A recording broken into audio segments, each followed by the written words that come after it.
Today I'm going to be talking about the evolution and the reasons for marriage. So chances are that every single one of us in this room at one point we're going to be married or we're going to be in some sort of relationship. So I'm going to start off by talking about the evolution of marriage. Marriage has always been evolving. It started off in the early days as a way to have control over one's sexual life as well as to create a stable life for children. The first evidence ever recorded as a marriage contract dates back to 4,000 years ago, in a place called Mesopotamia.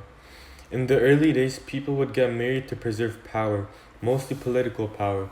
Fast forward today, people get married simply because they find someone they want to settle down with, or because they want to start a family.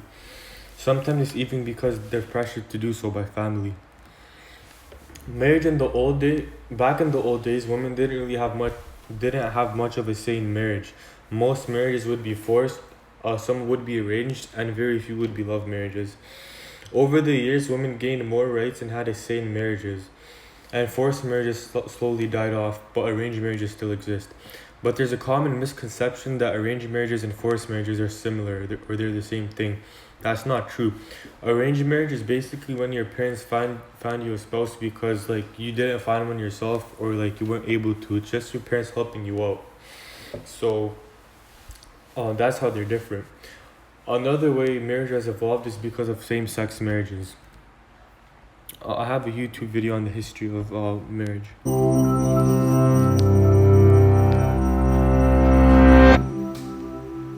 There have been many different things written and said about marriage, from the sweetly inspirational to the hilariously cynical. But what many of them have in common is that they sound like they express a universal and timeless truth, when in fact, nearly everything about marriage, from its main purpose to the kinds of relationships it covers to the rights and responsibilities involved, has varied greatly between different eras, cultures, and social classes. So let's take a quick look at the evolution of marriage. Pair bonding and raising children is as old as humanity itself. With the rise of sedentary agricultural societies about 10,000 years ago, marriage was also a way of securing rights to land and property by designating children born under certain circumstances as rightful heirs. As these societies became larger and more complex, marriage became not just a matter between individuals and families, but also an official institution governed by religious and civil authorities. And it was already well established by 2100 BC, when the earliest surviving written laws in the Mesopotamian Code of Ur-Nammu provided many specifics governing marriage, from punishments for adultery to the legal status of children born to slaves. Many ancient civilizations allowed some form of multiple simultaneous marriage, and even today, less than a quarter of the world's hundreds of different cultures prohibit it. But just because something was allowed doesn't mean it was always possible. Demographic realities, as well as the link between marriage and wealth, meant that even though rulers and elites in ancient Mesopotamia, Egypt, and Israel had multiple concubines or wives, most commoners could only afford one or two, tending towards monogamy in practice. In other places, the tables were turned, and a woman could have multiple husbands, as in the Himalayan mountains, where all brothers in a family marrying the same woman kept the small amount of fertile land from being constantly divided into new households. Marriages could vary not only in the number of people they involved, but the types of people as well.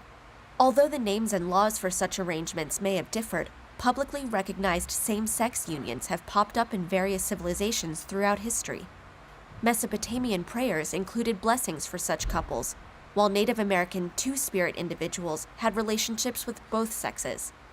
The first instances of such arrangements actually being called marriage come from Rome, where the emperors Nero and Elagabalus both married men in public ceremonies, with the practice being explicitly banned in 342 AD.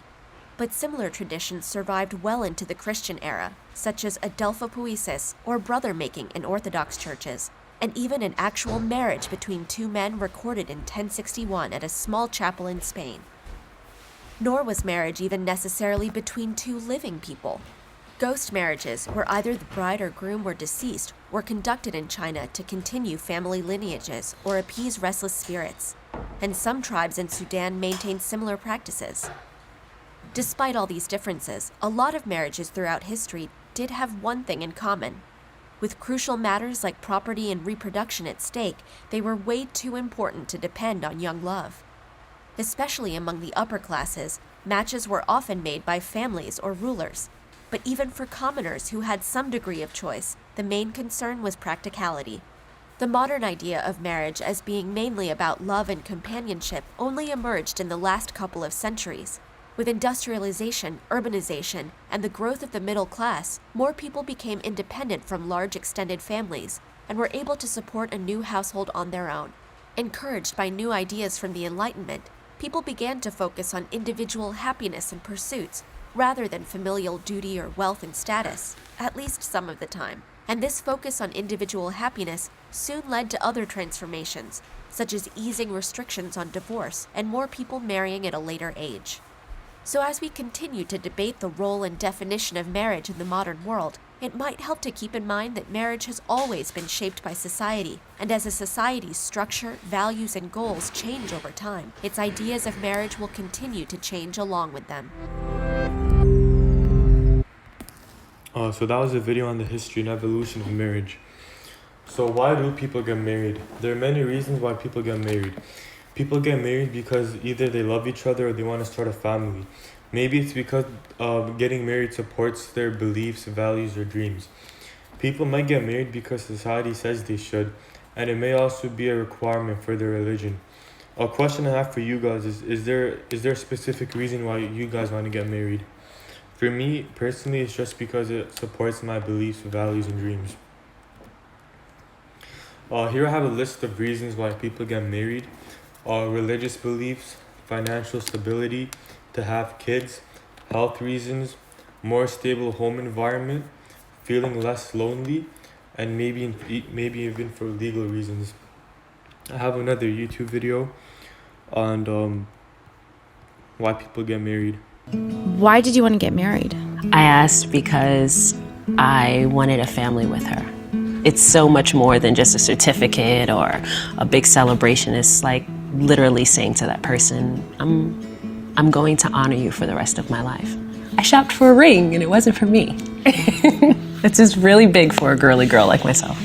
Most of our relationship, we were, I think it was 8 hours apart.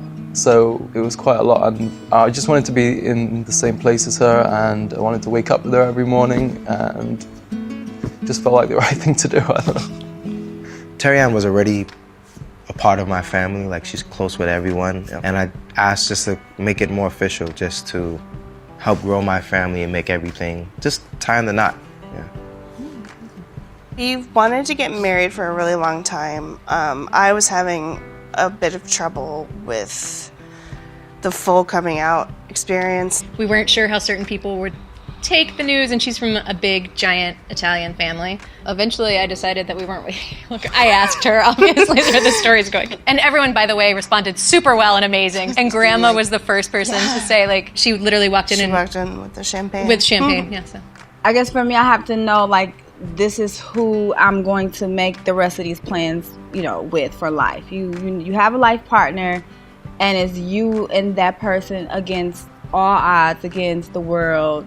I remember I had a discussion with a friend, and he said, you know what, at the time Amber and I were living together, and he said, you know what, you're playing the role of house. You might as well get the benefit of being married. At first, I convinced myself I wanted to fly under the radar as long as possible, but the more I thought about it, I was like, well, I'm not seeing anyone else. I'm 100% committed to Amber. What am I waiting on? I never dreamed not be a bride and everything.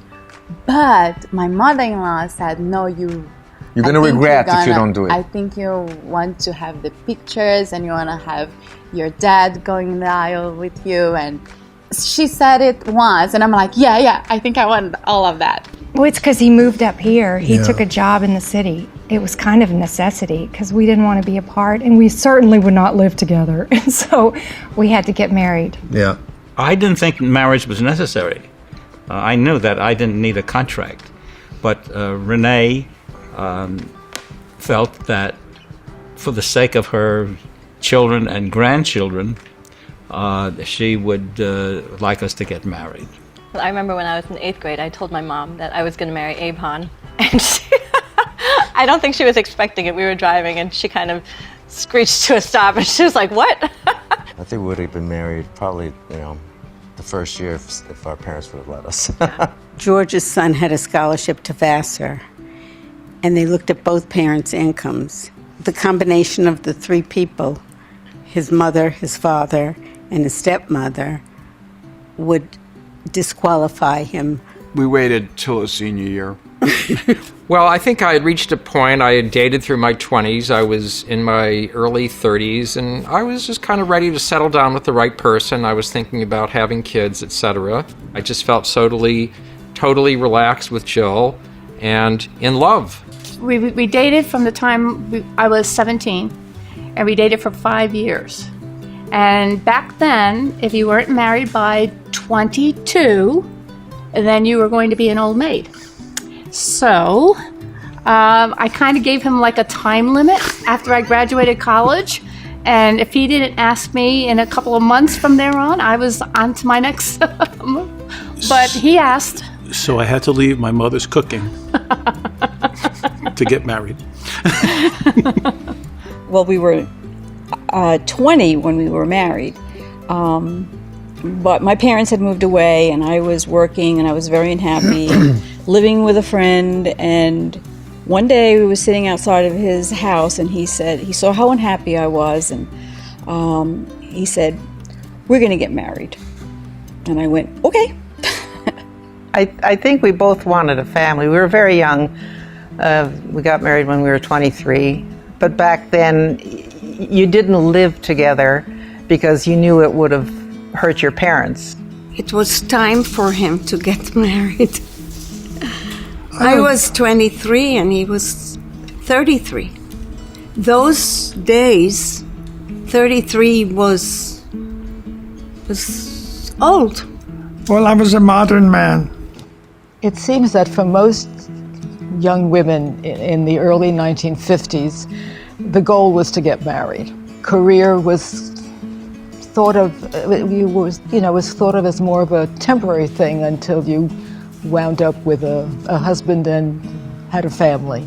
And I guess I also was looking forward to the freedom that marriage would bring, because I lived in a fairly traditional home where my mother kept careful watch over me.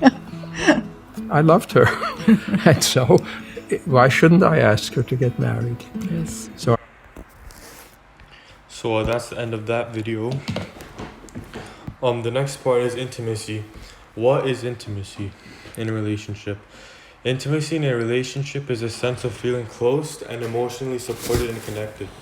Intimacy means feeling comfortable and being able to share thoughts and secrets that are close to ourselves with one another, as well as sharing personal experiences, trials, and tribulations. Intimacy takes time to build because it has a lot to do with trust. Trust also takes time to build. There are types of intimacy such as sexual intimacy and intellectual intimacy.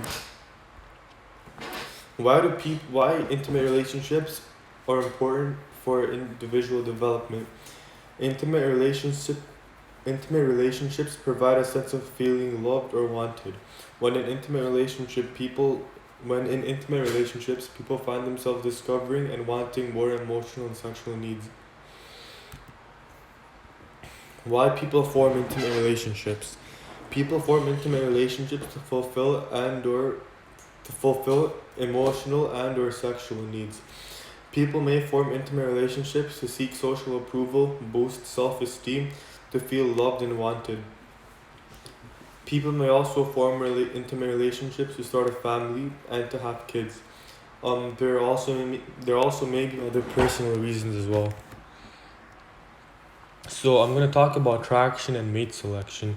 Mate selection varies from people to people. The same goes with attraction. It just has to do with like your personality and who you're attracted to.